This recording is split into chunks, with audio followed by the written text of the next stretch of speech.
Tere taas kuulama Elulabori podcasti.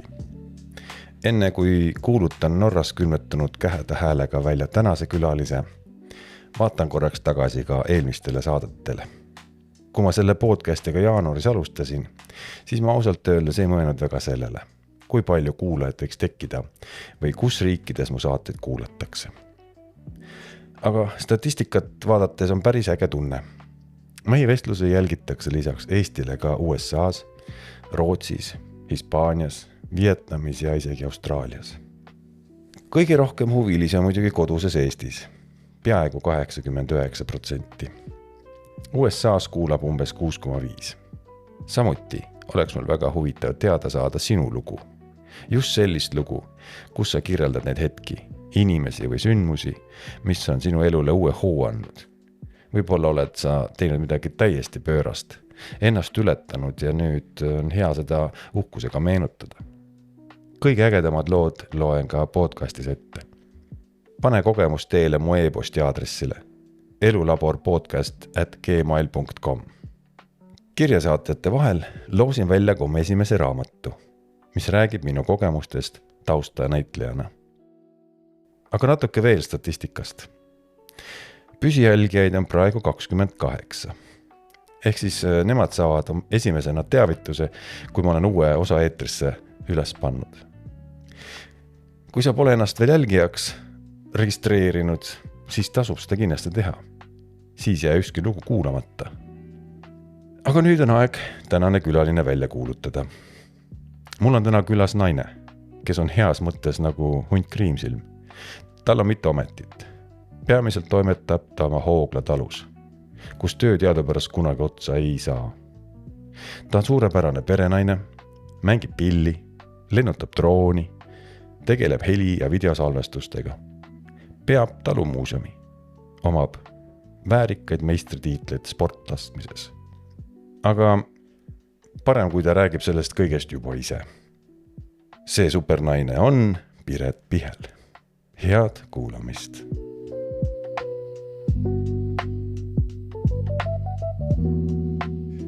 Tere Piret! Tere! Millal me viimati trehvasime? Mäletad sa? Ma vist käisin koolimajas sinu juures midagi jälle küsimas ja palumas. Nii oli ja tõid midagi head mätt vist tõid mulle. Jaa. Ja nagu alati. Kaua me teineteist juba tunneme? On sul mäletamine, millal me sinuga esimest korda nagu trehvasime üldse?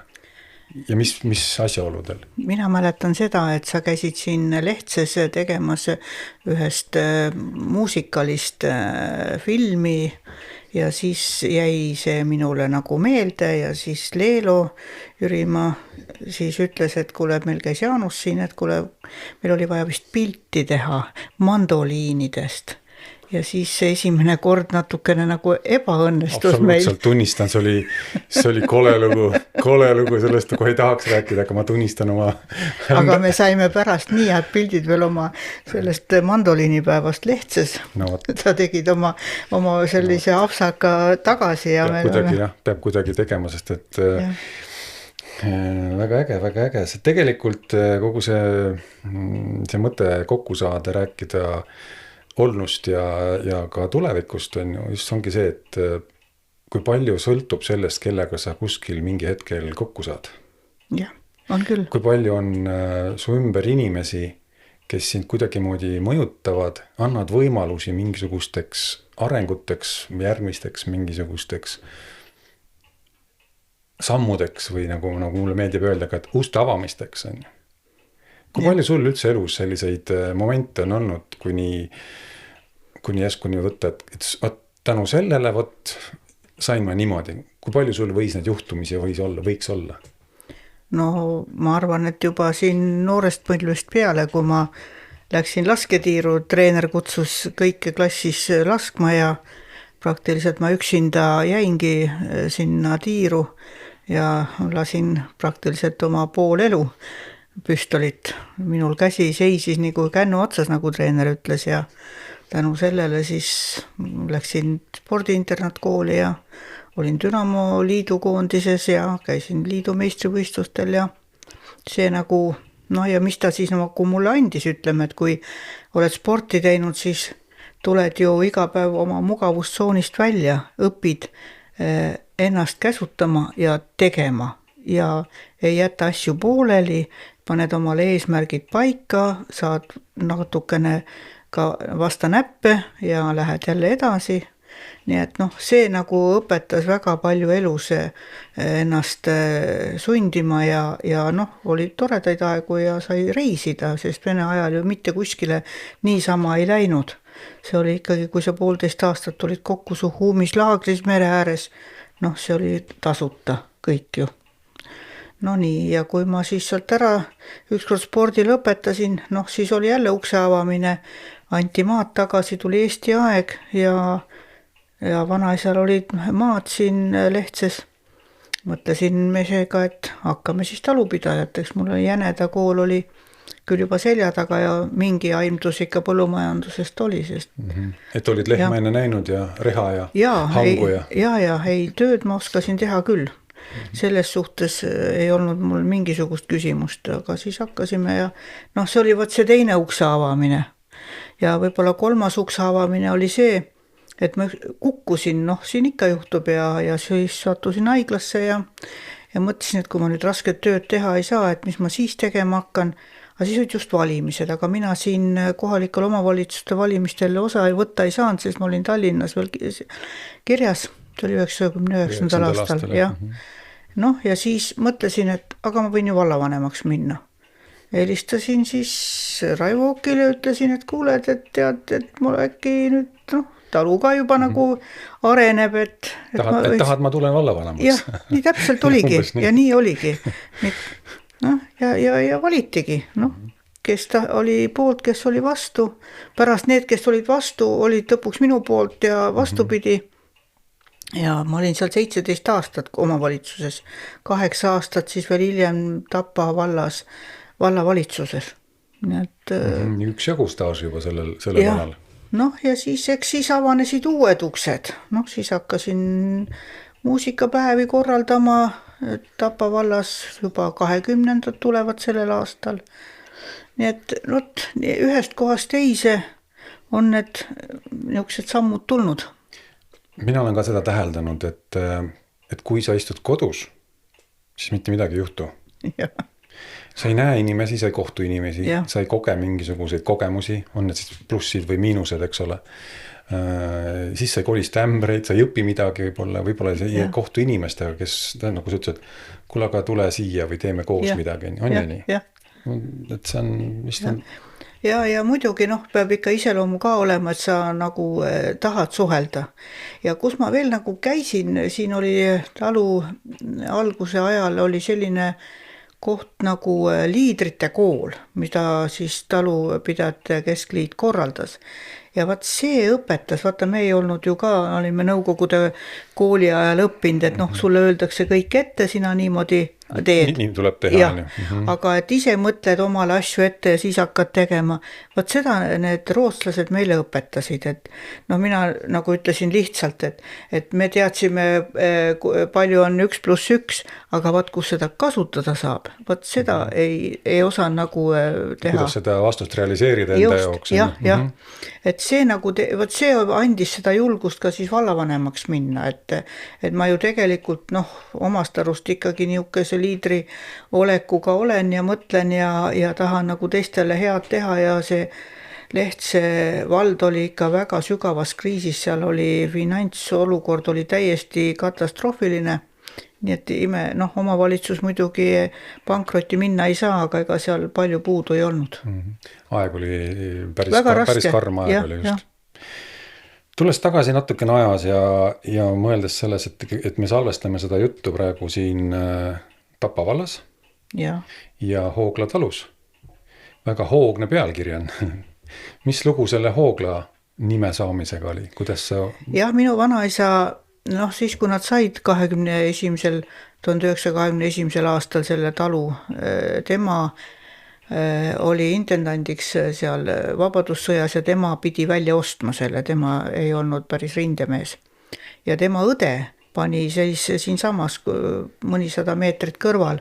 Tema sai siis selle tasuta ja tema pani selle nimeks Jõukse, nemad tahtsid jõukad olla.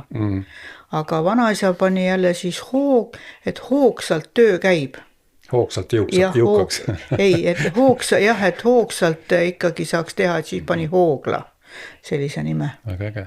Ja sina oled tegelikult ju siin talus ju heas mõttes ju möllanud ju lapsest saadik, aga 17 eluaastaselt vist talu pandi sinu nime peale või? Jah, ma küll, mul oli teine vanaisa vanaema ka, kes isapoolne ja nemad elasid Lehtses ja muidugi ma isaga käisin autoga kogu aeg temaga koos ja siis ma nagu isalt väga palju õppisin ka tänu sellele, istusin ikka töötoas ja kui vaatasin, kuidas vanaisa ja isa töötavad seal ja need nukud ei olnud üldse minu teema, ma vaatasin ikka, kuidas autode ja saaks ikka siukest remondi asja teha. Aga ma käisin siin ka, vanaisa ostis mulle võrri, ma ei tahti jalgrattaga käia, aga võrriga mulle meeldis sõita ja siis ostis mulle võrris, mul see 5 kilomeetrit siit Lehtse ja Rägavere vahet oli hea sõita. Ja siis vaatasin, kui siin väga pingeliseks läks, väga palju tööd tuli, ma pean nüüd teise vanaisa juurde tagasi minema. Et sa ei olnud rumal, vaata, sa ei oska seda... Aga ma muidugi võtsin ikkagi juba siis suuri asju ette, ma olin, ütleme, 74. aastal, ma olin siis 13 aastane, kui me hakkasime sauna ehitama ja onupojaga, kes oli minust 2 aastat veel noorem, lõime musta seina kõik sauna ülesse. Noh, pane praegu 13-aastane ehitama. Võib olla probleemne. Ja, aga see oli meil tahtmine, ega me keegi ei sundinud seda teha, nii et noh, niisugused väiksed tööotsad, mis on, et siis sai nagu juba, ja siis vanaema nagu sai, vanaisa suri ära mul juba 74. aastal ja vanaema siis 78. aastal siis arvas, et keegi peaks selle maja ära remontima ja minu isa siis nagu oli ka niuke konkreetne ja see ei olnud nüüd tema vanemate maja, see oli minu ema vanemate maja, et ema siis ikka paigutab oma investeeringud siia sellel juhul, kui ikkagi on kindel, kui liin jätkub, eks ole. Nii et ma olin veel 3 kuud noorem, kui oleks 18 saanud. Aga ju vanaemal ikka oli selline kindel soov ja tahtmine. Nägi sinus, et sa saad sellega hakkama. Jah, kuigi siis ma ei olnud ju veel põllumajandust üldse õppinud, aga siis ma 82. aastal peale tsiki lõpetamist, 1 aasta siis veel hiljem nagu läksin siis Jäneda sovhoostehnikumi ja maastikukujundust. Ja see tuli ka niimoodi, et emaga ikka siin aias vaidlesime, et kuule, mis paneme need põõsad sinna ja seal lilled sinna ja siis ka üks pime näitas teisele teed, aga siis mõtlesin, et ei tead. Ma käin ikka õpin ära, et siis on asi ikka selge, siis on minu sõna peal. Ja nii siis saigi see ka ära õpitud. Aga lisaks ju siin ennegi oli pisut juttu ja juba 12-aastaselt sa hakkasid ju püssi paugutama.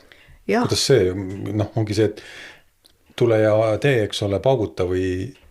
Võt siis oli, et meil oli Tapal 4. korrusel oli lasketiir ja treener Reisberg oli siis meil. Kooli lasketiir siis koolimajas. Ja tal oli hea valida, ta võttis kõik niuksed 4., 3., 4. klassi jutsid sinna ülesse, pani siis õhkrelvad seal ette ja siis saime siis paugutada ja vaatas, kellel käsi seisab püstolijauks ja siis mina hakkasin kohe trennis käima, kusjuures ma siis veel käisin väravpallis. Siis ma hakkasin käsitööringis käima, klaverit ma õppisin juba 1. klassist, nii et päevad ja nädalad olid nii kogu aeg kinni. Ööseks käisid ainult kodus magamas jälle läks eelmise päeval edasi. Jah, nii oligi. Meil on selles mõttes jällegi üks sarnane joon oma vahel ja ma olen ka seda päev mõelnud, et sarnased inimesed kuidagi aeg-ajalt rohkem nagu saavad kokku või millegi pärast. Mina olen ju ka lasketrennis käinud. Mina küll ei ole saanud nii palju meistritiitleid nagu sina oled saanud, eks ole 20-kordne lausa oled Eesti meister laskmises. Minul lihtsalt juunioride meistritiitel ainult. Et meil samamoodi koolis oli, seal Pööningul oli, meil on vist isegi samasuguse... Suits käis või? Meil oli Karl Tihvan. Tihvan, jah. Ta suitsu aeg-ajalt käis ka, ta oli muidugi Rakveres, aga ta aeg-ajalt käis, aga minul oli Karl Tihvan, jah. Anniga me käisime tütrega, me olime ju tsikis koos ju. Just. ja et näed, mingisugune ikka hobi, eks ole, mingi kiiks on, mis no inimesi vaata see videondu, või ütleme siis selle ja laskmise vahe, see sarnasus on väga palju, vaata sa pead nagu tervet seda pilti kohe nägema ja kõiki neid arvestama ja kui sa veel õues laskmesid, arvestame tuult veel, eks ole, noh. Tuul ja igast asjad ja kuidas seal valgused ja noh, kõik on nagu filmis. Isa viis mind muidugi sinna trenni, ütles, et näed, poiss tahaks nagu, noh, vaata, mis ta saab, ütles sellele Tifanile. No ma läksingi. Mis mulle meeldis selle juures, et seal ei pidanud nii palju higistama kui suusatamise või jooksusega, mis mulle väga sobis. Oli nagu aega ka. Sa said ise enda aega ja rahulikult teha. Just, täiesti. Jah. Muidugi olid niisuguseid harjutusi ka seal ikka kiirlaskmine ja aga noh, siis sa juba õppisid siis sa õppisid juba seda rütmi nagu. Ja nii naljakus, kui see ei ole lapsepõlves paljud tahavad saada kosmonaudiks ja leivaauto juhiks ja ma ei tea, tuletõrjujaks ja mis arvad, kelleks ma tahtsin saada? Täitsa... Noh, ma ei tea, leivaauto juhiks sa vist küll ei tahtnud saada kosmonaudiks võib-olla enne. Ei. Ei tea. See on kole lugu, aga ma tahtsin snaipriks saada. Ohoo. Aga mille snaipriks? Ma ei mõelnud seda välja. Ma ei mõelnud, et ma lähen kedagi nüüd kottima, aga ma tahtsin täpsuslaskeks saada. Et ju siis seda kuskil vaja. Aga ma ei mõelnud, et ma lähen kuskil, milleks snaiprid tegelikult on mõeldud. No jah, vaata. Täpsuslaskmine mulle meeldis, jah. Aga minul vanaisa oskas, jälle Lehtse vanaisa oskas hästi lasta ja ta ütles, et mismoodi ei saa pihta. Noh, võib-olla see oli natukene niisugune imelik näide ka, aga ta ütles, et noh, kui jänes ikka nii, kui ma kõrvad üles tõstis, noh, siis ta need viimast korda... See oli viimane kord ta tõstanud kõrvale. Et kuidas sa siis saad niimoodi mööda lasta, aga noh, ma ütlesin, aga kui sa 3-40 lasku pead ikka järjest 10 laskma, et noh, võt see ühte lasku võib-olla tõesti. Mu isa oli ka ju meisterlaske, ta on igal alal, aga on laskes spordis ka. No, ja mul on... üks selline kurb lugu. Et oli seenioride võistlus oli Kundas. Kundas oli see välilasketiir seal lähtelagedel. Ja siis isa palus, et ma läheksin kaevikusse lehte vahetama. Või see 50 meetri peale. Ja ma läksin seal, mingi raadioside oli nii-öelda, et siis andis mulle märku, et vaheta leht ära ja erinevad 10 korda, 10 laske järgi. Ja mida mina tegin? Läksid valel ajal? Ei, ma olin kaevikus, ootasin käsku, vahetasin lehe ära, aga mida ma ei teinud? Ei tõstnud üles või? Ei, ma ei võtnud vana lehti alt ära. Nii et võistlus läks 0. Ei saanud kokku lugeda punkte. No, ma ei võtnud vana maha, panin uue peale, et uus võistlus. Ma olin nii närvis. Ja siis, kui ma sain teada, et ma tegin suure vea, ma sain aru, mis vea ma tegin muidugi. Isa muidugi lohub. Ta lasi püssi, jah? Jah, see... Mul on isegi püssi enda relva isegi number meeles veel. SM 1952. Mul oli 0,68, mul on ta praegu veel olemas. Püstol, spordipüstol. Ja see on 5,6 millimeetrit see kalibri, mis ta oli sportpüssi. Aga õhupüss mind väga ei tõmmanud. Meeles õhupüss oli ka teine kõrvalruum oli õhupüssi laskmiseks. Ma ei tea, mind ei huvitanud see üldse, see kuidagi nagu mingi plönn käis ja see oli nagu... Ja ma sain küll õhupüstoliga kõige kõrgemad tulemused liidu meistriks ja siis tulin veel selleks rahvussportakiaadi teisele kohale sain. Aga millega ma ei saanud nagu hästi lakkama, oli Makaroviga. Noh, vaata, ma siin pidin võistlustel Makaroviga ka käima. No, täitsa need inimesed, kes polnud üldse lasknudki, võtsid Makarovi kätte ja nad lasid paremini kui mina. See äkki oli algajonn? Ei, nad ikka lasidki kohe. Makaar on isegi nii väike relv. No, ta on lühikene. Ja tead, see on mingisugune napsakas seal tegi see... Ja relv, millega sina lasid seal ikka pikema toruga, see oli kuidagi käe järgi ka veel, eks ole. No jah, ja see oli jah nagu kits tead sul käes. Aga jah, see oli põnev aeg ja see, noh, jah. Nii et näed, kui palju me sarnasust on enne seda teadmatagi.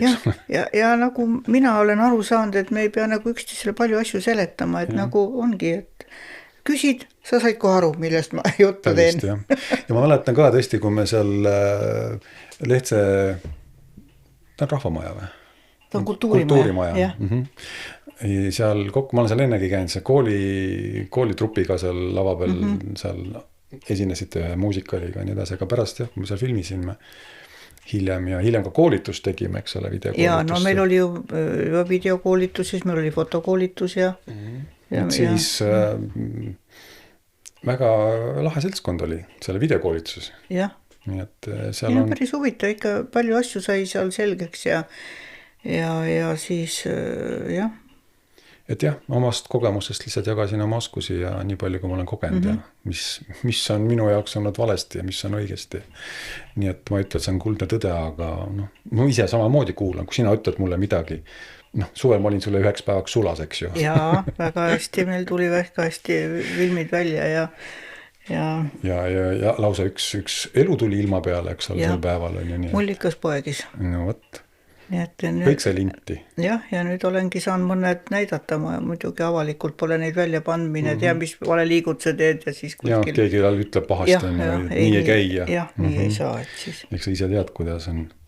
Aga see talu pidamine, praegu me siin räägime jaanuarikuus, praegu vist hetkel vist väga palju tööd ei ole võrreldes suvese ajaga või ikka saad maha istuda? Jah, teistmoodi on. Noh, eks neid tubasid video tegemisi on olnud nüüd palju, see detsembrist me ei saa rääkidagi, sellepärast, et neid kontserte on olnud ja noh, ütleme talutöödest jah, on noh, söötmised ja ütleme lüpsja on mul on nüüd olemas ja asendajad sa käivad ka, et ma ei pea praegu hetkel lüpsmas käima. Et see on minu jaoks selline noh, tunne, et ma võin kõike muud teha. Ja poole rohkem, aga lüpsmine võtab minu hinge küll ära, sest mulle meeldib muidu lüpsta, aga see on ikka küllaltki raske töö, noh, füüsiliselt ikka ka, et aga noh, kes on nagu seda, ma noorest peast ei lüpsnud, ma juba olin siis väga kaval, kui mul oli vanaemal siin lehm, siis delegeerisid selle kellelegi teise? Ei, vanaema lüpsis küll aga mina ei taha lüpsma õppida, ma ei taha õppima hakatagi, et siis muidu panete mind kohe siin jälle kohe rakkesse.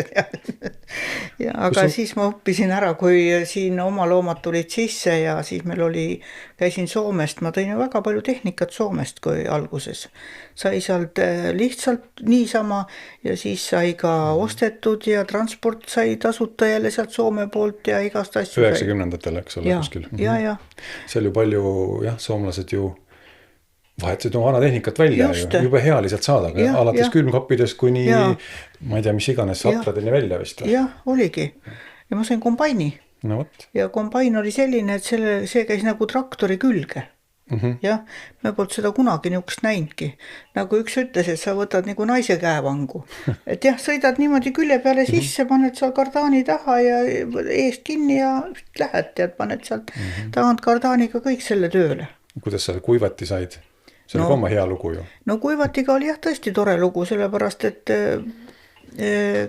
mulle helistas Maapank, ütles, et kuule, sa oled kuivati järjekorras, et kas sa ei taha siis enam seda kuivatit. Ma ütlesin, tahan küll ja siis Soome riik maksis 100 000 Eesti krooni ja muidu see kõik maksis 270 000. No ja siis ma sain laenu peale ja see tuli niimoodi, et 2 nädalaga, kujutate, otsustati sellel ajal, oli ju see ka kõik puhkuste aeg veel juuli lõpp ja augusti algus. Ja see tuli juba 2 nädala pärast üle piiri, ma ei tea, kas neil vist jäi tõesti nii palju üle neid seal, et kohe lausa ütlesid, et kas sa siis tõesti ei taha või? Noh, see oli juhus jälle, ütleme niimoodi. Noh, ja ma ehitasin ta 3 nädalaga üles, nii et ma sain juba 11. septembril juba oma esimese vilja ära kuivatatud. Piltlikult öeldes sa nägid horisondil, et tuuakse sul poolt vundament jaukugi veel. Jah, siis tuli traktori oss, panin 2 keppi püsti, ütlesin, võt siit maalt siia maani, tõmbad augu sisse ja ülejäänud hakkame siis valama siia. Vahel on sellised, et pannakse siin mingit olukorda nüüd ja praegu kohe pead otsustama. Et teinekord on õiged otsused tulevad ju. Jaa, ei ma... Kui hakkad kaua mõtlema, siis võib-olla ei tule nii head otsused. Aga mul oli see variant, et see ehitusmees, mul mehe sugulane oli siin, ehitas siin 11 juba enne ja tema valas siis selle vastuvõtukolu ja kõik ikkagi... Aga muidugi siin käis mitu spetsialisti, kes siis selle kuivati tehnika üles pani, sest see oli Säälestas, eks ole. No ja elektrikud ja kõik.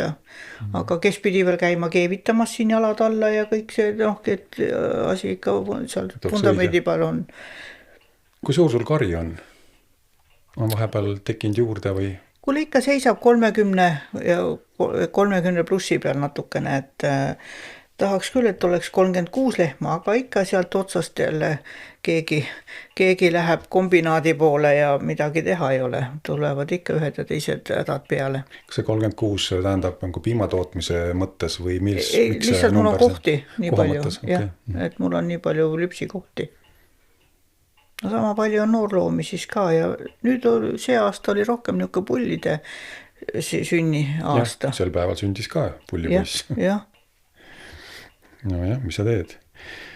Mis hetkel sa seda mandoliini siis kätte võtsid? Tegelikult mul oli vanamal mandoliin ja seda ma ikka tinistasin seal juba võib-olla 10-aastaselt. Aga nüüd, kui Ilmar Kalt Tapa muusikakoolist mõtles, et sõbrad on ka juba seal mandoliiniorkestrit loonud, et tema tahtis ka siis luua. Ma ei tea päris, kas see nii oli, aga meile tundus. No ja siis saigi kohe siis 11 aastat tagasi mindud mandoliiniorkestrisse ja siis paar aastat hiljem tuli poeg ka, ostsin talle sellise oktav mandoliini, et saab nagu saata. Et ei ole nagu soolopill või? Jah, et sest tema õppis ise puhkpilli Tapa muusikakoolis ja õppis seda eufooniumi. Ja nüüd on siis Tapa linna orkestris juba saab vasti 10 aastat. Ja ta mängib ka päris erinevaid pille veel ju, ega see on ju ainukesed pillid jälle vist. No klaverit õppis ja siis põhiline ongi ikka eufoonium ja mandoliin. Palju sa teda oled ise sundinud või on ka selles mõttes sinu laadi tüüp, et võtab kätte ja hakkab tegema? Mina ei oskagi öelda, kas see on sundimine, aga lihtsalt ma olen viinud teda. Ma ütlen nii, et nüüd on jälle täna muusikakooli päev, eks ma olen saanud sõita küll siin Tapa Lehtse vahet, nii et oi. Aga ikka see on huvitav ja mulle meeldib autoga sõita, nii et mina istun ja puhkan sellel ajal, kui ma kuskile lähen ja siis ootan seal ukse taga ja ta käis jälle ära. Ja muidugi, mis tal oli nagu hästi lihtne, oli solfeggio. Kuigi paljudel on just see solfeggio kõige raskem seal muusikakoolis, aga ta võib-olla nägi rohkem vaeva põhipilliga ja siis selle hingamise ja sellise suu hoidmisega, aga muidu jah, läks nagu, et see istub talle ikkagi vist kõige paremini, aga mandoliinis on seda kätt ka vaja seal saatjaid. Väga hästi ju. No vot, ja millal sul siis see videohuvi tekkis? Mäletad seda aega? Järsku nüüd võtan kätte, hakkan filmima või? Võt see videohuvi leidsin jälle muidugi need isa vanad videofilmid ja Arvo, siis Silla Arvo seal Tapal võttis need mõned osad niisugused filmid sinna digitaliseeris. Vaatasin neid ja et vaata, kui põnev ikka vaadata, kui sa seal 10-aastane olid ja siis tulid fotoaparaadid, millega sai filmida. Siis ma hakkasingi, laps seal esines ja teised lapsed esinesid, hakkasin seal filmima. Aga siis oli häda, ei olnud heli ja siis pilt jooksis siia sinna, siis korra oli ta tumedam ja korra oli ta heledam ja siis mõtlesin, et ei, siis peaks ikka nagu mingi videoaparaadi hakkama siis soetama ja siis sai projekt tehtud ja niimoodi see läks, et ütleme siin 7 aastat on juba siis. Ja siis tuli see drooni huvi ka, et sellega saab juba päris... Naljatades ju droonitädiks on nimetatud või sa nimetad iseennast? Ma vist iseennast rohkem nimetasin siis, kui nad mulle siia külla tulid, et kuule, et on droon. Ja see oli ka niisugune puhas juhus. Oli see koroona aeg ja mis te siis kodus teete ja nii ja naa ja siis ma saatsin selle filmi sinna. ETV-sse? Jah. Ja kuidagi siis nad mulle ise helistasid. Vaatsid, on täitsa huvitav lugu, jah? Jah, et tuleme siia tegema, siis need leidsid. Aga siin samas tehti seda Seltsimees laps filmi ja siis see oli väga põnev vaadata, kuidas kogu seda suurt filmi tehakse, kui palju oli rahvast ja kus kandis siin? Vägavere mõisas oli see oli minu käes veel see mõis. Kas praegu on ka sinu? Ei, ma seal enam ei ole. Ja siis mina sain sellest rahulduse, et sellest vähemalt sai vähe niimoodi ära kasutada ta oli ju ka ikka nagu maha jäänud ju 2-30 aastat sa polnud enam elu sees olnud. aga nemad said oma nurgad ja niisugused vanaaegse elamise Väsinud ja kulunud. jah, see oli nendele oli nii-öelda selle peategelase nagu kodu, eks ole. Just, ja noh, väljast võtteid sai teha ja kui ta see ema ära viidi ja kõik niisugused asjad. Iseenesest ilus maja, ühekordne selline. Jah, ta oli Karjamõis tegelikult, ta käis siin teise Linnapea mõisnik ja need olid kõik üks. Kõik seal. Eks ta käis ka muidugi ajaloos käest kätte, see Must Miljon omanik on sellel olnud. Ja koloosi ajal olid siin veel sees koloosi seal need töötajad. Kontor oli seal mingil ajal. See video tegemine ongi siis, ma saan aru, et sa tahtsid paremat pilti saada, kui sa tookord nägid, eks ole? Ja siis hakkasin mõtlema, et kuidas ma siis saan ja siis sellest ajast olen ka sind hakanud tüütama, et kuidas seda teist ja kolmandat asja, mida osta ja kuidas see on ikka parema kvaliteediga ja kuidas seal mingid funktsioone seal ühest kohast teise. Eks ta nii ole tegelikult, ise ma olen samamoodi õppinud ju töö kõrvalt ja profide juures niimoodi passinud ja neid abistanud ja need kursused ka natuke saanud. Et juba hea on, nagu, kui minu mingisugune nõu sind aidanud on. Ja muidugi, kus ma ikka siin, siis tegelikult on ju see aeg on ju väga väike aeg sul seda asja teha, et sul on hetk ja sa pead kohe siis tegemagi selle filmi valmis või lähed kontserdile, tuleb jälle selline ja ega ma ei ole veel rahul, tähendab, spordi ma lõpetasin ka sellepärast ära, et ma enam tundsin, et ma enam kõrgemale ei saa, aga nüüd on veel hea, et ei ole väga kõrgele läinud, et siis on ikka potentsiaali edasi teha. Eks ta ole samamoodi iga töö, mida minagi videos teen, siis mõtlen, et järgmine kord ma teen natuke seda teistmoodi, et äkki saab parem, et kuigi võib-olla ei tulegi välja, jah. Ja on niigi nii. Et seda tunnet ma täitsa tajun, mida sa mõtled. Ja võib-olla nüüd on isegi seda helinduse peale, olen rohkem veel hakanud tähelepanu pöörama, et kuuled, et kuidas see tuleb ja see ei tulegi nii hästi välja, sest esiteks need ruumid on sellised, mis ei anna üldse seda kõla. Ja kuidas akustika mõjutab on ju kogu sedesse. Ja kes siis viitsib neid neid kõlareid sinna panna, siis see võib jälle omaette mõjutada, aga nüüd viimase projekti tegin ja tahan siis selle käiku ükskord panna, kui saaks seda kõige paremate mikrofonidega seda heli siis nagu pööda, et võib-olla ta tuleb lihtsalt inimestele ilma võimendita, aga just, et ma saan sealt heli kätte ise video jaoks. Ütleme enne siin, kui mikrofon käima läks, ütlesin ka, et selle podcasti salvestamiseks soetasin mikrofonid on ja, et oleks võinud teha ka tavaliselt, ma ei tea, telefoniga salvestada, eks selle intervjuud või on ka muid lihtsamad vahendid. Aga jälle see sama mõte nagu sulgi, et nagu tahaks natuke paremini. Jah, et ikka nii palju, kui sa saad, et tuleb teha.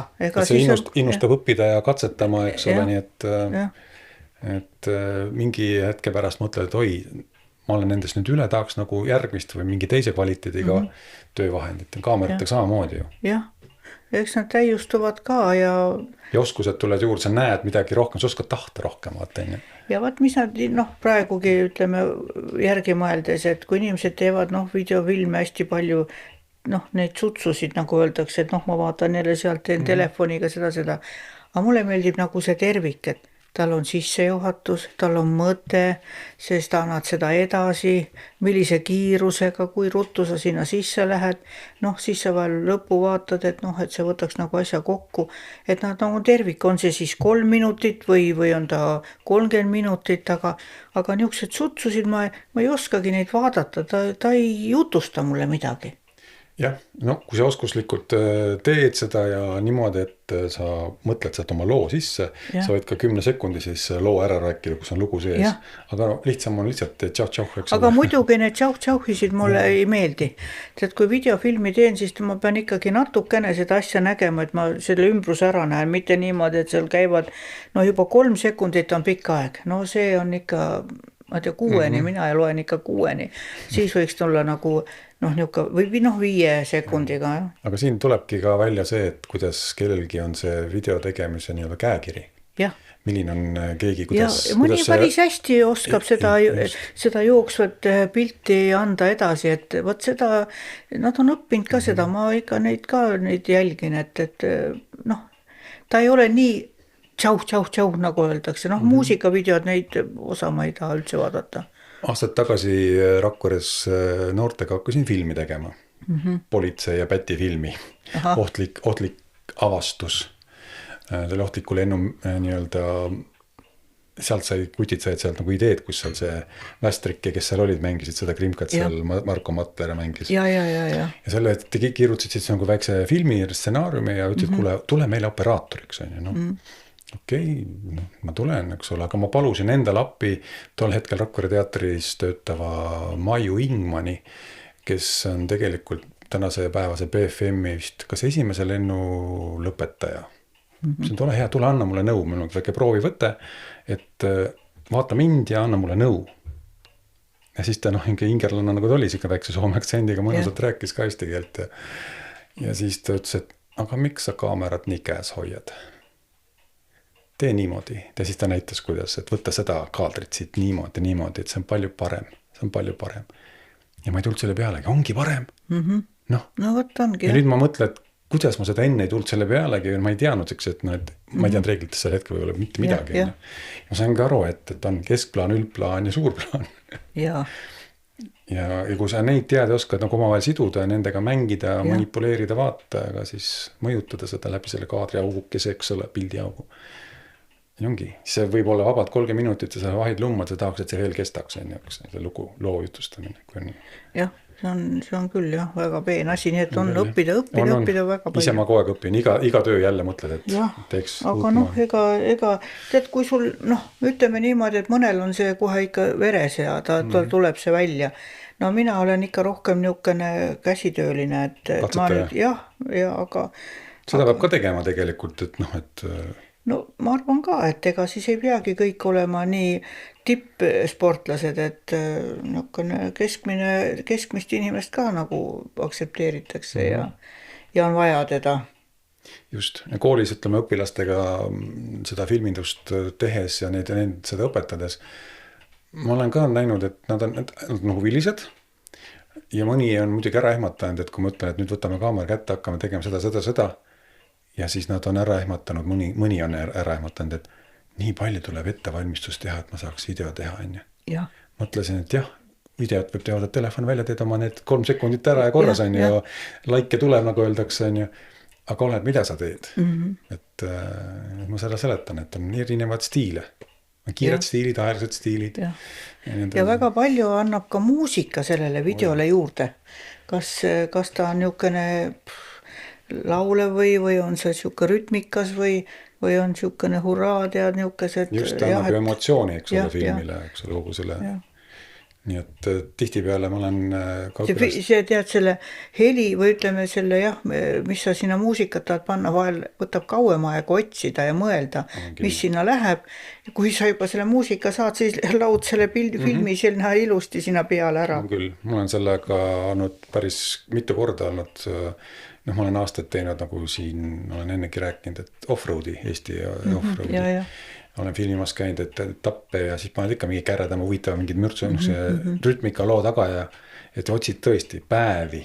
Nüüd vaja, kus video on kuskil 30-40 minutit pikk võib-olla, et on vaja mingi muusikaline kujundus, et niisama vaadata autot liikumas kuskil ja seda ju paned ju niimoodi, ka ju jagad veel ära. Et siis tuleb mingi sündmus tuli ja siis tuleb jälle see sama kuskile tead refrään või midagi tuleb sinna sinna vahele. Sa räägid minu mõtteid.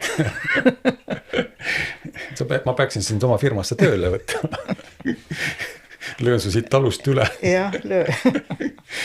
et nii ta on, et siis vaatan teiste töid, eks ole, nii Eestis kui ka välismaal ikka vaatad ja jätad meelde, seal mängiti niimoodi, seal kaamerdati niimoodi, pilt oli selline ja kuidas, ikka jälgid teiste tööd, ma küll ei taha kedagi nagu selles mõttes nagu jäljendada, aga mingi hetk võib-olla nooremast peast ikka tahaks, nagu ma pildistama kunagi üldse hakkasin. Teeks ka sellised pilte, nagu seal fotoõpikus ja raamatus oli, eks kellegi kunstpildid on ja siis ma sain aru, et minu see Smena 8M ei ole selleks valmis. ta ei ole selleks no vot mõeldud. ongi, et eks need piltidega saigi alguses juba vaadatud, et need ei tule head välja, et siis said parema kaamera ja siis noh, nagu see asi läks, aga vahepeal ma ei teinud noorem, noh niimoodi, et ma tegin kõikidest õpetajatest, mulle meeldis koolis õpetajaid pildistada, noh sellel ajal 80-ndad, siis ju keegi ei pildistanud. Sul oli oma pimik ka kindlasti siin, eks ole? Jah, oli küll. Mul oli vannitoas. Ei, mul oli oma toas, ma Tapal sündisin ja kasvasin ja käisin koolis Tapal. Ja siis seal oli jah, isa tegi ja õpetas ära selle töö. Aga mul ei tulnud, natukese tulid, ma ei tea, kas seal oli siis mingisuguseid, niisugused träpsulisi ikka tuli. Ikka jälle ei saanud, ikka tead, näed kohe, et... Ja siis ma avastasin ka, et fotomaterjalil on väga suur erinevus. Üks on teralisem paber, eks ole, või fotomaterjal, mis on tundlikumad ja siis möllad ja oma selle keemiat seal ilmutad ja kinnitad neid, on ju. Aga vähemalt, kui sul selline pilt praegu on olemas, selle töötled nii ümber, et sul on tipp-topp, et sul selinegi oleks, Ma olen, kui ma filmivõtetel olen käinud taustanäitlemist tegemas ja ma olen 3 korral pidanud mängima ise ennast, ehk siis operaatorit. Ja see oli Kalevi film, kus ma mängisin teleoperaatorit ja see 2 päeva võtteid. Ma mõtlesin, et müts maha nende operaatorite ees, kes 90ndatel aastatel üldse kaameratega käisid, see kaamera kaalus 15 kilo või midagi sinna. Mul oli õhtuks võttepäeva lõpuks, mul oli õlg oli nii läbi. Ja kui nad spordivõistlusi, jumal küll, terve selle aja tead jooksevad seal ühest kohast teise. Suur õlakaameras on nüüd ta on küll kergem, aga sa pead ikka jooksma. Seda küll, jah. Aga just see, et isegi kui sa paigal seisad ja sul on see heas mõttes mölakas on õla peal, lihtsalt surub see gravitatsioon sind vastu maad, sa lihtsalt iga võimalikul hetkel tahaks tast lahti saada. et see müts maha lihtsalt. See on väga raske. Tänapäeval ma isegi ei julge kaaluda, palju ma kaamera kaalub, eks ole. Et selle kõrval on ikka poisike. Et elu lihtsamaks läinud tõesti, hea küll, telefoniga saab ju ka päris põnevaid asju teha. Ma ütlen, et ma ei alahinda telefoni tänapäeval. Aga seal on omad miinused, mida jälle kaameraga teha saab. Ikka kaamera võte on ikka... Fookussügavused ja muud sellised muud põnevad, et objektiividega mängida ja sellist... Selge pildi saad küll. Jah. See on küll olemas. Kiire ja selge pilt, kui sa oled kuskil reisu peal või... Niimoodi te tahad miskit saata infoks kellegile, et kuule, mul on siuke siia. Kas sa tead, kuidas ma esimest korda üldse fotoaparaadiga pillistamas käisin? Ei tea. Ma ei ole vist sulle seda rääkinud. Siis see samas Meena 8M, mis ma kunagi ostsin, Taara eest siis, viisi vanema Sahvri Taarast tühjaks. Ja see oli koolinoorte laulu tantsupidu 84. aastal, praegu numbriga jään jätta. Ja me läksime siis tantsupeo proovi vaatama, mina olin poistekooris muidu. Me läksime poistekooriga siis vaatama tantsupeo seda peaproovi ja mul oli siis, pillistasin seda Smeenaga seal. Ja enne tänava peal igasugused Tatsunid ja välismaa autosid aastas oli 84, et Tallinnas välismaa autod. Klõpsisin ja mõtlesin, huvitav, et 36 kaadrit on. Aga ma olen terve päeva sellega pillistanud ja nagu ei saa film otsa. Film ei liikud kedasi. Liikus küll, ma tõmbasin seda väike näpuga, mitte see hoobaga, oli isegi näpuga, sa pidid kerima ja näed, et teine rullik ka keerab järelikult film liigub, kõik on olemas, sest äkki on praak. Et äkki mingi pikem film, vene aeg või mis iganes juhtud, on. Pillistan ja päeva lõpuks sai see läbi, on. Ja siis tegin kõik need tantsupeost värgid ja siis klassivend ütleb, kuule, et tee lahti vaata, kuidas välja tuli, kas need autod jäid peale. Ma tegin lahti, vaatasin, et kuule praak film siin jäänud mitte midagi peal. Ja siis alles koju jõudes sain aru, et nagu filmilinti nagu niimoodi päikse käes nagu lahti ei võet. Tuleb ilmutada. Nii et see mu esimene pildistamine oli mul siis selline. Aha, no võt, nii. Jah. Nii et sellist ämbrit sina pole kolistanud. Ei, siukest asja ei ole, aga Jänedal ja siis seal Tsikis ja Tapal ka. Ma tegin nendest õpetajatest, ikka mõõtsin valgust ja siis vaatasin... Siis oli see valgusmõite, mis see nimi nüüd on. Ja mul on isegi praegu olemas. Mul oli tädi ka, kes tegeles fotograafia, tal oli ka see olemas. Ja, aga siis pidid ju niimoodi veel võtta tegema, et õpetaja ei näe sind. kuskilt teise tagant tead, vaatad ja pidid ju kaugust mõõtma ära silmaga tead, et see on umbes nii palju, paned siit ja siis palju seda, jumal hoidku. Tegid siis mitu erinevat võtad, siis mõni ikka tuli välja ka. Just, et vaata ja kui inimene ei poseeri, vaata, siis tuleb palju parem pilt temast. Murdosa sekundist, kui inimene saab aru, et ta on objektiivi ees, siis ta... Aga tead, see on adrenaliin.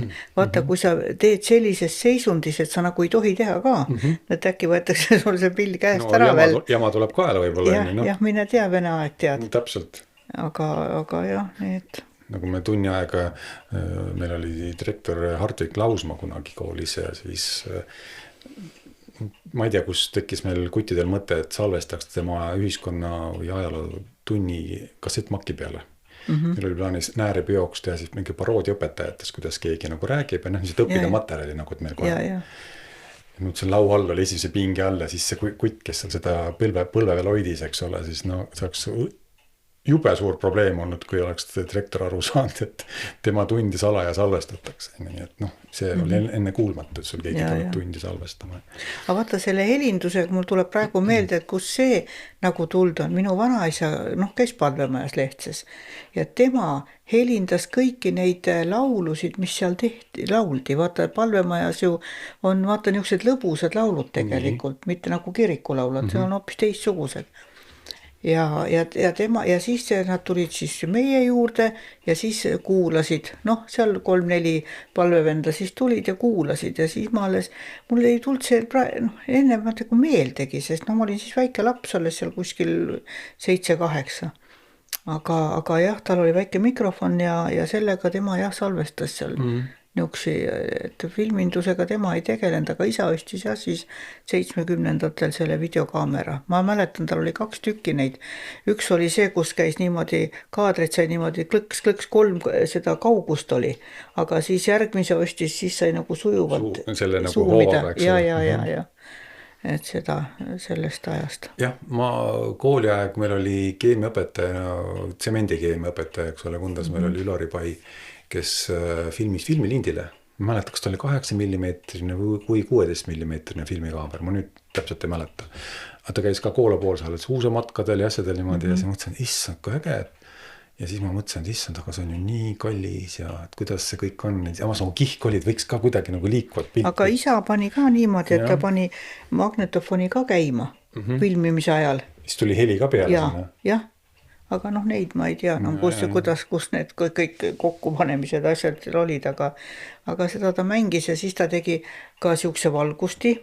Seal oli 4 suurt, ma ei tea, mingid 150 stampi. Sel hetkel päris hea prožektor siis ju. Jah, taha pani kõik siis selle, mis see peegeldab, see foolium või mis iganes. Ei, see oli siuke kõvemast materjalist. Ja puidust oli see alus tehtud kõik, ta üks nii lai oli, nii et tal oli seda 4 kohta, kus ta sai panna. Nii et igal pool ei saanudki seda kasutada, sest ta lõi kohe kaitsme välja. Loomulikult, läks kuumaks ka mõnusalt, eks ole. See oli ikka niuke soojus, et aga jälle sai jälle toas teha. Praegu paned LED-lambi põlema ja ei mingit soojust, eks ole. Elektrit on ka, läheb väga vähe, eks ole. Võt, kus on aeg, eks ole. Ma mäletan, mu esimene video sai tehtud ka ju VHS kaamerale, mis on suur kassett käib, kas see kaamera, siis see on VHS kassett. Sain sugulase käest nädalaks kasutada ja see oli ka päris huvitav kogemus. Ja siis mul tekkis eriti kiht, tahaks veel. Just kuidagi jäädvustada need asju. Aga jah, päris oma kaamera mul tuli alles 90ndate lõpus. Ei, valetan. Jah, ei, 2000ndate aastate alguses umbes. Sinna ma ka käisin ja rentisin ja kasutasin kellegi kaamerat. Ja üks asi siis veel on siis need programmid, mida sa siis pead haldama ja oskama ja siis tuleb juba korralik see arvuti ka, mis siis loeb sul seda video. Mis sul kõige esimene tarkvara oli, mida sa kasutasid montaažiks? Ma siis ikka Adobe't kasutasin ja ikka mul oli selle läpaka peal oli see. Aga see oli ikkagi väga aeglane. Ja siis tulid uued ja siis praegu on ka ikka Adobe. On mul see kasutada. See oli nagu õppisin selle ära ja siis nagu ei taha eriti sellest loobuda ka, kuigi mõnda pisiasja saaks võib-olla teisega natuke paremini teha, aga ma ühe asja õppisin küll nüüd ära, et ütleme, kui sul on niisugune suur kaader, seal on inimesed, siis sa saad sujuvalt ühest nurgast teise, tead, niimoodi vähendatud kujul või tõmmata suumida sisse, tead, et sa ei pea mitte suumima seal selle kaameraga, aga resolutsiooni arvelt, eks ole. No ikka, ja ega palju ei saa. Ei saa, sa pead sellega arvestama, mis materjal sul on tehtud, kuidas on. Ei kui ütleme 3-4 inimest kõrvuti istub, selle petab ära. Jah, aga kui sul on, ütleme, seal terve seltskond 30 inimest ja siis sa tahad seal nagu 4 inimest veel suumida ka kuhugi pool. Ei, siis ei saa, jah. See on minu esimene montaažitarkvara oli Windows XP-s Movie Maker. Jah, võib-olla see ka oli. Sellest ma alustasin kunagi ja sellega sai mõned videod mulle sellest isegi alles veel. Ma tegin pilte, sai pildi, et Movie oma oli küll video oma, aga mingid pildi asi sai ka tehtud seal. Sa sai pilte ka järjest panna, sai, minu meelest küll. Et seal sai kunagi, kui ma koolis töötasin Tartu Tänava koolis Rakveres, siis seal mul oli klassis, tegime ka nääripeoks, jõulupeoks tegime siis video. Ansambel Kala oli kunagi selline paroodia laul Buratino laulust, siis me tegime sellest laulust omakorda paroodia niimoodi. Käreda pakkasaeg kuti kodus garaažis, nii et tegime sellist bändi videot. Aga mul oli nüüd üks viimane töö, mis ma kodus tegin. Mul on 10 pilli ja 10 pilli mängisime kõik sisse erinevate inimestega, nad käisid erinevatel aegadel siin muidugi. Ja Saaremaa valss, siis Saaremaa valsi noodi ma palusin sellel Joosep Sangal teha Tallinnast ja siis ta saatis mulle, et ma saan siis teisi pille ka seal. Mul oli siin harmoonium ja siis oli akordion, viiul, mitmed seda mandoliinid, sitter, see oli siis nagu ja ühesõnaga seal oli veel. Siis nad mängisid kõik selle sisse. Ükshaaval siis, jah? Jaa, ükshaaval. Ja siis nad veel mitu korda seda näiteks viiulit, sest seal oli 1., 2., 3. hääl. Et siis sai sellega teha ja siis ma mõtlesin, et kuda ma selle video kokku panen, ma täna veel natukene küsin su käest pärast teda veel nõu. Aga 2 esimest salmi olid niimoodi, et ma läksin muusikapäevale ja tegin väikse vahepala neile, et esimese salmi ajal tulevad tantsijad ja tantsivad selle muusikasaatel ja siis teise salmi ajal lauldakse. Esimest salmi, see on kõige viisakamad sõnad seal. Nii, ja saigi tehtud. Aga nüüd ma tahtsin veel esimese salmi päris ettepoole veel kuidagi mõelda juurde, kas siis näidata neid pille, mida me sisse mängisime või midagi niukest. Et ta ei ole päris niukene jälle särtsakas, vaid temas on lugu. Ei kiirusta kuskile. Jah, ei lugu. Seda võib pärast ümber teha 100 kraadi, aga lihtsalt nüüd jäi ta veel mulle mõtlemise kohaks. Jah, see on päris äge mõte niimoodi lasta kõik ükshaaval sisse ja siis pärast kokku lõigata. Jah, ma ise seda küll need lood ka aitas mul teine Jaanus. Tüli Jaanus Aegvidust ja tema siis pani selle asja kokku ja siis me selle järgi natukene tõstis tempot ja siis sai seal veel natukene aeglustuse kohti ka sisse monteerida. Kas sa oled kunagi monteerinud kellegi teise salvestatud materjali? Suurt ei ole. Aga mingi kogemus on? Sinu filmis olen ainult, mis sa Tapal tegid. Jaa, õige. Aga see oli sinu näpunäidetega, et nüüd võtta sealt ja tee seda, aga sul oli mingi plaan, mingi mõte oli, vaata, mina olin selle heas mõttes nagu sulane sulle rohkem pigem. No ja siis siin ka ju, kui see sai seda... Koolitust, jah. Ei koolitust, aga kui sa käisid siin filmimas minu ühte päeva. Jaa, just. Sealt sai ka ju palju võtta, jah. Küll, jah. Lihtsalt... Minul näiteks väga ei meeldi kellegi teise materjali monteerida. Ma teen ära, loomulikult. Aga see on nii minu eest nii energiakulukas. Ma pean kõik materjali ära vaata, kui ma ise ei olnud veel võtteplatsil ka. Mida ta on mõelnud selle hetkel, kui ta seda filmis või milline katteplaan. Ma saan aru, et ta on võtnud mingit asju, eks ole, et ta on mõelnud seda mingi katteplaani, nagu siin hetkel me vestleme laua peal on põlev küünal, eks ole.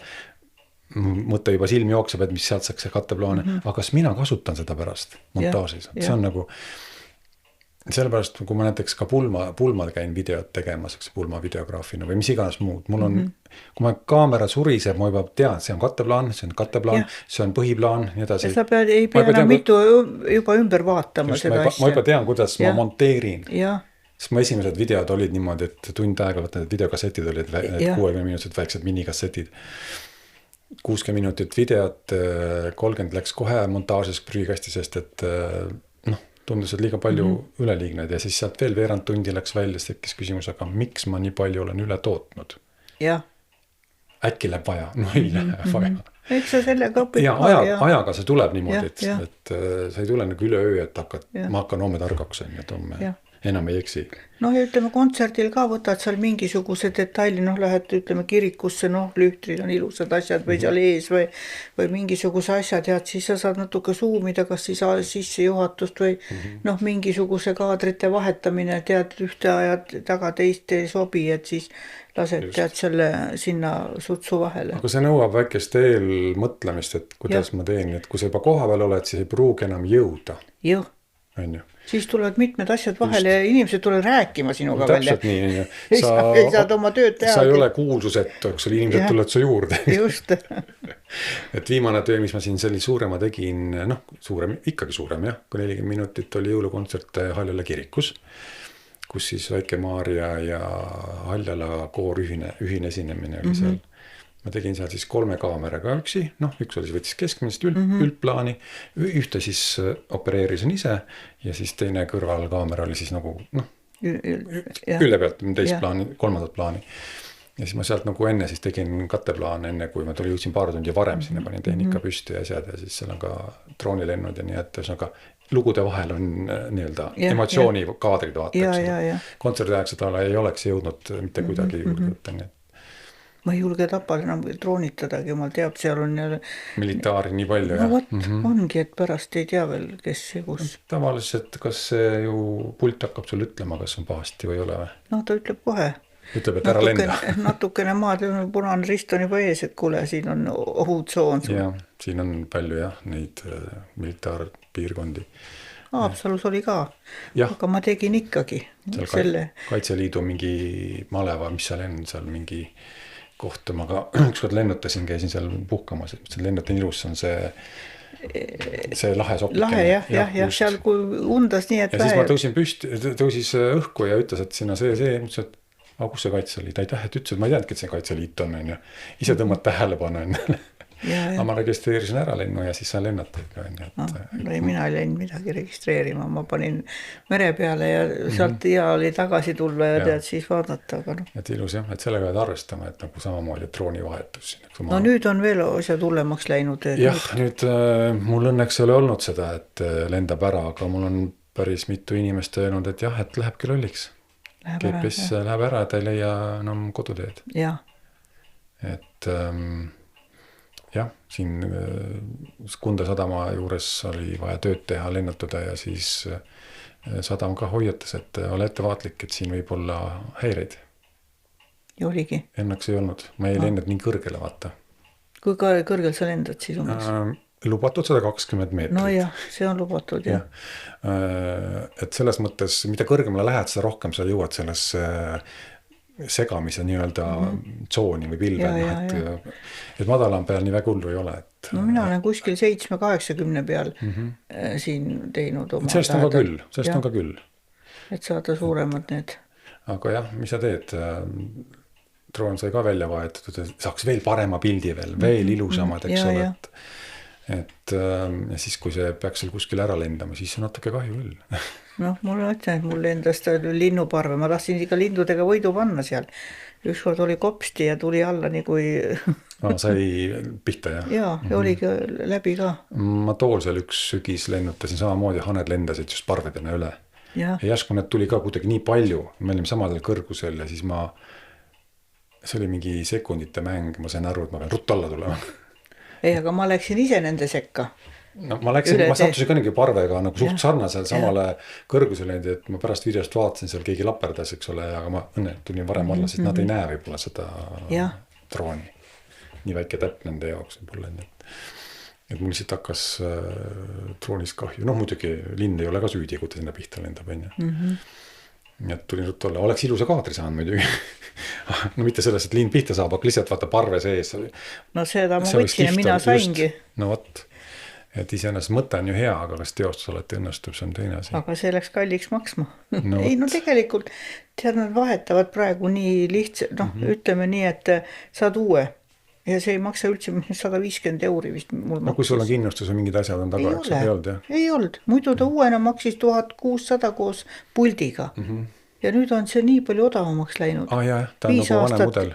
Jah, 5 aastat juba tagasi ja 1 aasta 250 ma sõitsin ka natukene seal külje, tal ei ole külje peale hästi, ei ole neid, ta sõits kuivati seina põmaki. Ma võtsin nüüd praegu selle natuke ja panin rohkem raha sisse, et olen need andurid, et mind rumalad kaitseb. Külje peale ei näe, ees taga on küll, kukub undama, aga vaata vasakule paremale ja siis ma mõtlesin ka, et ma pean enne ringi ära tegema ja siis hakkama alles külje peale minema, et siis ei ole sul midagi ees. Jah. Et ma ei oleks kunagi osanud arvata, et ma hakkan kunagi drooni lennutama, minu jaoks tundus see nii ebaloogiline. Okei, enda juurest tõusad õhku, lähed minema, on ju, kangid on ju, aga peab tagasi tulema, siis on kõik vastupidi ju. Ja sa mõtlesin, et minu ajukäärud ei ole sellega harjunud, sellise mõtlemisega, et ma nagu rohkem pigem loovisik, aga mitte selline matemaatiline lähenemine. Siis mõtlesin, ostsin kõik odavama drooni kunagi, mingisugune, mis see maksis mingi 490 €, mis iganes. Mõtlesin isegi, kui ma sellega puusse panen, ei ole nii kahju, on ju. Ma saan aru, et kuule ei olegi väga hull. Täitsa loogiline. Aga siis ta õpetas, et kui sa maandud, siis keera droon tagurpidi. Tagumik ees droon maandub, siis sa saad ilusti. Ja, just, et siis sa nagu sinu nagu selle ühte pidi annad. Et ta ei ole siis, ma ei tea, mis ohtlikust siis või vähem ikka on, aga põhimõte on selles. Et sa ei eksi nii palju, eks ole, juhtimise mõttes. Jah, et siis ta nagu. Väga hästi. Jah. Kuule, aga sul on üks mingi huvitav harrastus ju veel, sa oled ju, käid naistega kohtamas aeg-ajalt. Naiskodukaitse, mis asi see, kuidas sa sinna said ja mis sa teed seal? No praegu ma nii aktiivne ei ole ka, kuule juba vanusturjal, aga siis oli ju 25 aastat noorem ka. Ma mõtlesin, et laskesport on nagu sellega väga sarnane ka, et metsamaja nüüd küll ei lähe seljakott seljas, aga võib-olla on sellest laskmise asjast kasu ja nõu anda, et ega ma jah neid mooduleid läbi teinud ei ole, võin öelda kohe, et need on mul, aga ma arvan, et kui sa oled talupidaja, siis on sul need moodulid siin igatepidi tehtud. Pead oskama kõiki asju, nii et ma arvan, et kui on reaalselt vaja, siis on talunaised võiksid esireas minna. Seal ei ole vaja mitte õppida, vaid see on juba elust enesest tulnud. Et see kindlasti on andnud mingit huvitavaid jällegi kogemusi sulle juurde äkki.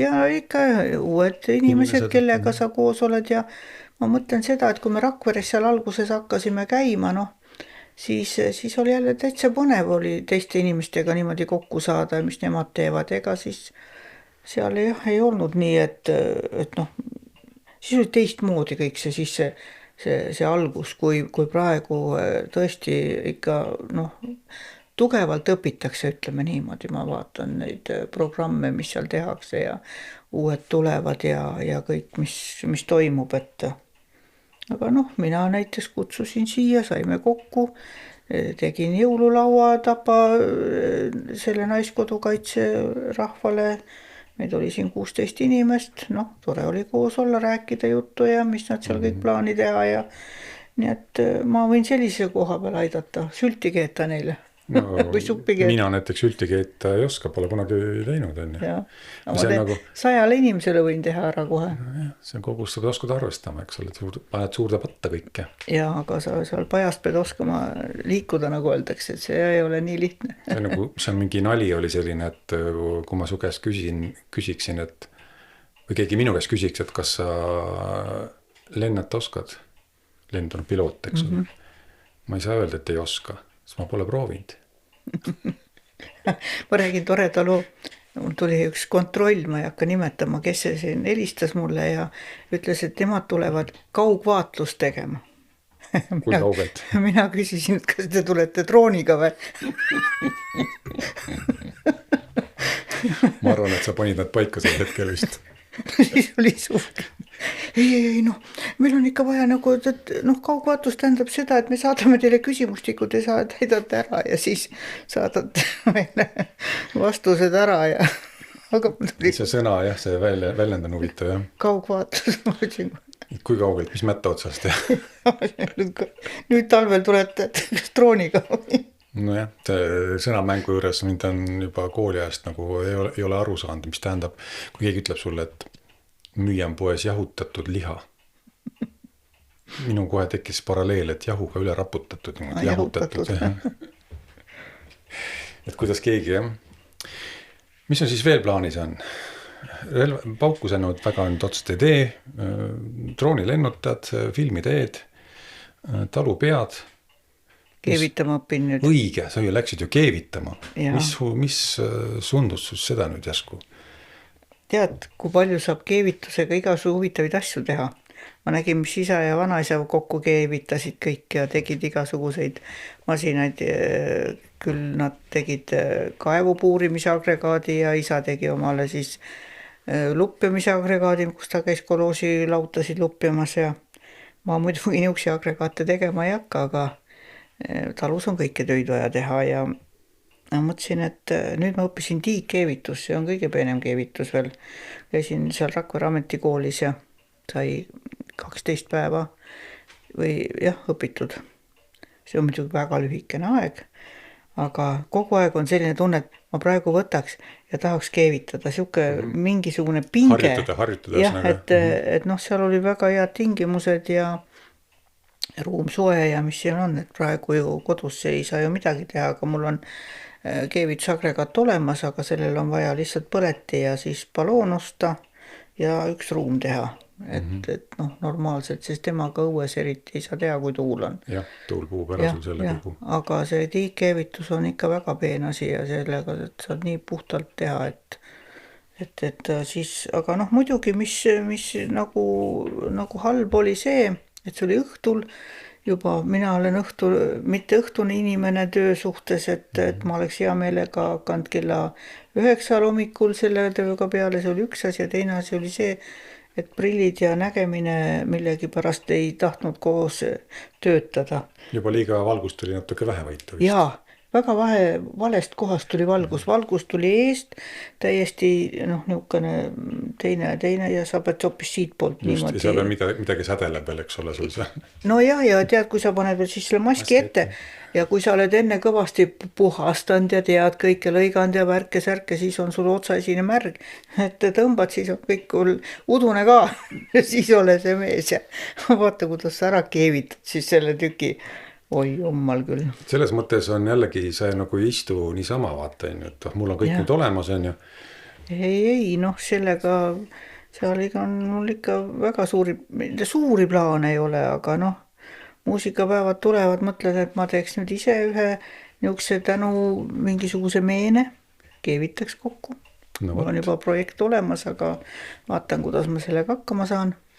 Väga äge. Kunstnik. Jah, natukene ka.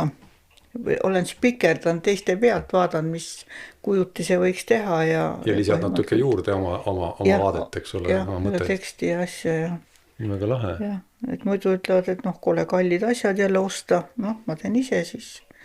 Aeg on kallis, aga minule pakub see rõõmu. Jah, vaata, ta ei ole ju masstoodang. Jah. See on eriline ja nüüd ainult selle jaoks. Ütleme 25 tükki on vaja teha. Noh, ma tean need rahvaarvu, kui palju meil neid esinejaid ja keda tänada.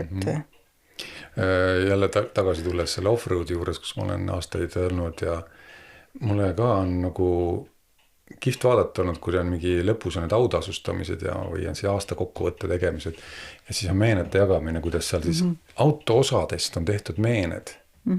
See on nii äge.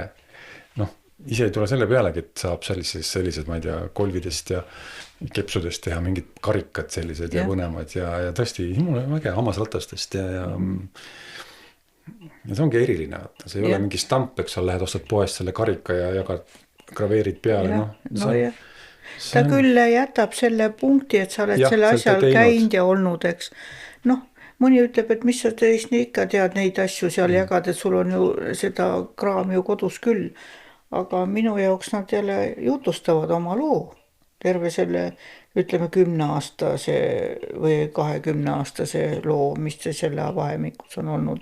No nagu raamatu teed. Noh, see on ainult üks pilt, ütleme selle asja juures, mis siis jälle need kõik asjad kokku toob. Nii et noh, ja kui inimesel on midagi mõelda, siis juba tegemine, see on juba niisugune, et kui head mõtted, siis on nagu talvel peabki need asjad valmis mõtlema. Kui talvel ei ole aega mõelda, siis sa suvel ei tee ka. Seda ma olen küll enda juures tähele pannud, et sa paned mingisugused asjad paika, mis sa tahaksid ära teha ja siis iseenesest tekib see aeg ja nüüd ma hakkangi tegema. Vot see on nagu niisugune oma aja planeerimine või ette planeerimine juba natuke pikemalt, et see tuleb muidugi ajaga ka vaata ju tegutsedes, ma vaatan praegu õpilaste pealt. Nende jaoks on nüüd ja praegu ja nende jaoks on isegi võib-olla keeruline, nad võib-olla ei ole kindlad, nad ei tea, mis nad teevad nädalavahetusel, sest on nii pikk maa ette minna. Et nad elavad nüüd ja praegu ja eks ole, aga neil puudubki see kogemus, eks ole. Et meie sinuga juba tõesti planeerime ette, mulle meeldib, kui vahel, et ma tean juba aasta ette, et sel päeval mul on need sündmused, eks ole. Mõni küsib lolluled peast või? Aga ma tean, mulle meeldib, sest ette planeerid. Vaata, kui sa teed projekti näiteks, 2-aastane projekt on, kui sa saad raha küsida näiteks. Siis sa pead ju täpselt teadma, et nendel vähemalt kuul pead sa selle asja ürituse ära tegema, kes sinna tulevad, kõik suhse, siis sinna veel igasugust asja välja juurde mõtlema, et ta ikkagi atraktiivne on. Ta peaks olema parem, kui sina teeksid selle projekti, et ta saad sellele toetuse peale, sest ta peab ju jutustama midagi rohkemat. Nii et need ongi juba terminid sul seal 8 aastaks ette pandud. Jah, ja sa mõtled läbi ja samas ongi, kas su peas mõtled selle režii läbi, eks ole, mida ma teen ja kuidas või kellega ma teen, eks ole. Et midagi uut jälle ja... Aga see tuleb ajas. Ma arvan, et samad need noored, kes praegu ei oska sulle nädalat ette öelda, mõne aja pärast nad seda oskavad. Lihtsalt see tuleb elukogemusest. Seda ei saa neil üldse kuidagi pahaks panna. Lihtsalt vahepeal läheb... Ma ise täpselt ei mäleta enda kooli aega, kas ma ka selline nii lühinägelik olin, et mis nädalavahetust tuleb, ma ei tea. Vaata, spordiga oli nii, et meil olid spordivõistlused ees. Sa pead seda ka planeerima, eks selle koolitöid ja asju on ju. Ja siis oli, siis polnudki midagi tead. Põlva karikas, Eesti karikas, mingid väiksed võistlused, siis oli treeninglaagrid, siis oli kuskile juba sinna Suhumi või Moskvasse sõidud ja need olid juba kõik sul, aasta oli ka sama, graafik oli paigas ja siis tegelikult oli sul elu pingelisem, mina ütleks seda, siis sa elasid kogu selle spordi sees kogu aeg, isegi ma ei tahtnud käia kuskil kinos või tead ikka õhtul jälle mõtled ja või puhkad ainult, et järgmine päev sa pead olema vormis. Et nüüd on nagu aega kontsertitel käia ja kui palju ma nüüd olen käinud, issand jumal vahel, nädalas 3 korda. Tasakõit, mis on. Ja mulle meeldib see, aga siis oli nagu, ma ei tahtki käia ja ei jaksanudki käia, ei saanudki aru ja polnud huvi. Mis sa Venemaal seal käid kontsertitel või kinos, siis on kõik vene keeles jälle ja polegi seal midagi teha. Ei kõnetanud sel hetkel. Ei. Või paljud käisid muuseumides, aga mina ei tea, mina muuseum ka vähe, te peab ikka tõesti suur muuseum, lähed sinna Peterburisse siis ja käid seal muuseumides, see on midagi. See on nagu teine tase juba, eks ole. Külamuuseumist rääkides, ma kunagi käisin Lahemaa muusikutega 91. aastal Komis. Komis seal Polaarjoone peal on üks küla nimega Petrunn. Ei, oli Petrunn või? Oli küll, jah. Ja seal me käisime küll, seal oli, sa oled kuskil keset tundrat ja sul on väike küla ja seal on külas on muuseum, külamuuseum. Ja see ei olnud mingi selline, panen 2 asja laua peale ja näitan sulle, eks ole, mingisugust. See oli täielik koduloo muuseum oli. See on jumala huvitav oli. Jah, ei muidugi. näiteks kus ma käisin, oli Rootsis ja Soomes jah, on ka põllumajandusmuuseumis käinud ja aga Rootsi oli väga huvitav, et seal olid ikkagi niisugused külade ja niisugused terve pool küla oli seal muuseum. Nagu vaba muuseum. Jah, just täpselt vanad majad ja kõik, et mismoodi seal tead umbes nii, et pliitigi enam keegi ei tea, milline see pliit on. Kipub nii olema, just. Nii et selles mõttes sa teed tasa seda, mis võib-olla kooliaeg ei jõudnud või tahtnud ja nüüd on siis kõik on tasakaalus. Siis oli ikka 15 aastat, kui ei käinud midagi suhkest suuremate käikudel, jah. Nüüd on teistmoodi. Ja mandoliinid kõlavad siiamaani veel? Jaa, meil tuleb nüüd mandoliinipäev. Organiseerin juba 10. korda seda Lehtses ja siia tulevad ka ukuleeled, kuna Joosep Sang on seal ka siis ukuleelede juhendaja, tuleb Viimsi ukuleeleorkester ja tuleb siis ka Eesti ukuleeleorkester. No näed siis. Jah, nii et meil tuleb rahvast küll ja teeme pärast pidu ja ikka tants ja trall käib ka asja juurde. Jälle sotsialiseerame. Väga äge. Sa ei tea iial, kus see seltskonna selle mingi järgmine idee tuleb, on ju? Tead, see idee tuli sellest ukuleeledega. Ma käisin seda helindust õppimas ja seal oli üks naisterahvas ja tema ütles, et tema käib ukuleeled mängimas. Ja vaat Joosep Sangi tema juhendamisel. Ma ütlesin kohe, ahaa. Ja siis tuli teisest Viimsist, klassiõde mängib seal. Ahaa, siis tulete Lehtsesse. Rohkem poltki mõttes üldse mingit. Asjad olid paigas juba. Ja pluss siis veel vanad mandoliini orkestrid siin Sakust ja ma ei tea veel, kas suhtna tuleb või tule, aga nii et meil on jah ikka 100 mandoliini 100. Eesti sünnipäeval mängisime 4 suures kontsertsaalis. Meil oli väga tore ikka, see oli ikka. Seda proovi Tapal ma käisin, kus ma äpardusin, käisin kuulama ja see tegelikult, ütlen ausalt, kui need 100 mandoliini mängima hakkas, mul tõusid ihukarvad püsti. Jah. Me oleme nüüd juba harjunud, enam niimoodi ei tule, aga see oli ikka võimas. Elamus just täpselt seal kooli aulas seal. Ja me olime ju siis ka ikka põhimõtteliselt algajad, ikka see 3. aasta ei olnud ju, 4. aasta, mis me mängisime, polnud ju midagi veel. Ka ju lood olid ikka küllaltki rasked ka õppida. See oli jah, see oli kisamaaline lugu, mis seal mängisite. No ihukarvad tõesti, tõesti see oli emotsionaalne laks, oli küll oli.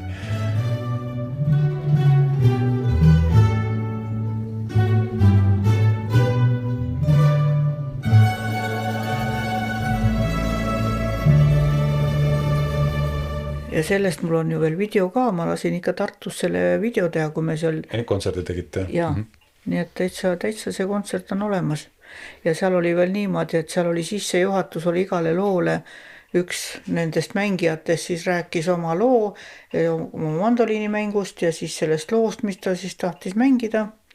Ja siis hakkas ise nagu seda mängima ja siis tulime siis suur ansambel kaasa. Siis suur orkester mängis siis juurde. Täna ka mängid meile midagi. Oi, videost ainult. Üksinda ma poiss oleks kodus, siis mängiks 2 aga sa tahaksid, et ma mängiks või? Jah, või ma mõtlen videost sul selle muusika sealt taustaks. Hea küll, võtan sealt.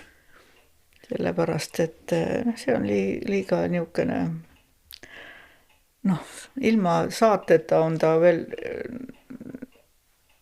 piletsam.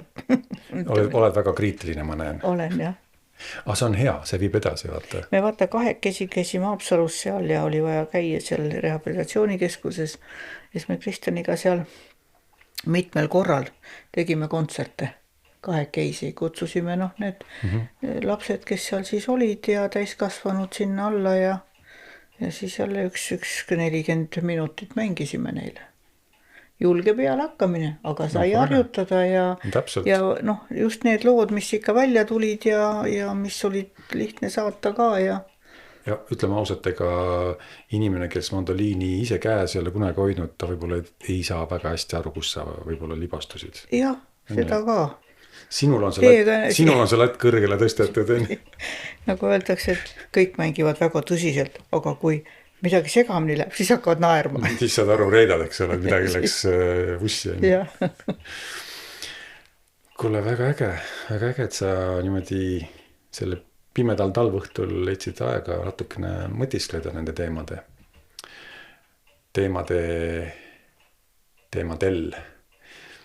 Et mul on hea meel sinuga ikka edaspidi asja ajada, nüüd kui mikrofon kinni läheb, siis ajamegi natuke videoasja siin juurde ja sööme kooki ja kolistame siin teetassidega ja siis veel mõned nõuanded ka, kui juba spetsialist on majja tulnud, siis tuleb ikka ära kasutada. Absoluutselt. Ise ronis siia tuppa ja peab kuidagi... Ei, sinuga on väga tore ja alati ma saan vastuse väga ruttu, nii et see on, mõnega on nii, et oota, aga see on väga Kui ma oskan, siis ma vastan kohe, kui ma ei oska, siis ma ütlen, ma otsin vastuse sulle.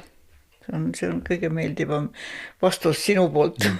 Jah, sest valel on lühikesed jalad, seda mu vanaema õpetas kogu aeg.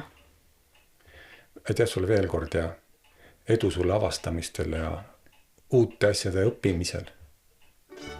Ja, õppimine on ikka alati edasi viiv jõud, nii et sulle ka edu kohtumistel, uutel radadel ja uute inimestega. Teeme nii, aitäh sulle. Aitäh. Selline sai seekordne vestlus, mis oli salvestatud Hoogla talus 7. jaanuaril. Praegu taastub Piret kaua ette planeeritud ravist, et suveks jälle suurem hoog sisse saada. Igal juhul soovin talle kiiret paranemist, sest meie ühised tegemised ootavad ees.